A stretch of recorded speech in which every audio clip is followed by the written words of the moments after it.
குர்ஆனை சிந்திப்பதற்காக நீங்கள் எடுத்த கொடுத்த நேரம் எவ்வளவு? குர்ஆன் மாத்தல, குர்ஆன் கொடுக்கிற அந்த நேர்வழி கிடைக்கல, குர்ஆன் கொடுக்கிற வாக்குறுதியின்படி என் வாழ்க்கை நிம்மதியா இல்ல அப்படின்னா குர்ஆன் சொன்ன வேலையை நம்ம செஞ்சோமா? குர்ஆனை நீங்க படிச்சிருப்பீங்க, நான் அதை நம்புறேன்.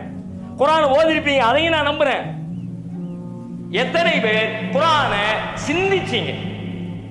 ரெண்டுக்கு வித்தியாசம் இருக்குல்ல. வாசிக்கிறதுக்கு பேரு சிந்திக்கிறது இல்ல, கேட்கறதுக்கு பேரு சிந்திக்கிறது இல்ல, ஓதுறதுக்கு பேரு சிந்திக்கிறது இல்ல. சிந்திக்கிறது அதுக்கப்புறம். ஏன் அப்படின்னா நான் உங்களுக்கு ஒரு விஷயத்தை சிந்திச்சு சொல்றேன்னு வைங்களேன், எனக்கு அது உண்மை, உங்களுக்கு அது இன்ஃபர்மேஷன். நான் உங்களுக்கு ஒரு விஷயம் நான் ஆழ்ந்து சிந்திக்கிறேன், அந்த ஆழ்ந்த சிந்தனை என்னிடமிருந்து உங்களுக்கு வருது இல்ல, உங்களுக்கு அது இன்ஃபர்மேஷன். உண்மை யாருக்கு தெரியும்? எனக்கு தான் அது உண்மை.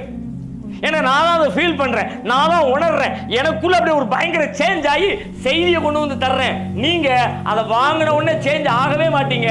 நீங்க உள்ள போட்டு ப்ராசஸ் பண்ணீங்கன்னா உங்களுக்குள்ளே சேஞ்ச் வரும்.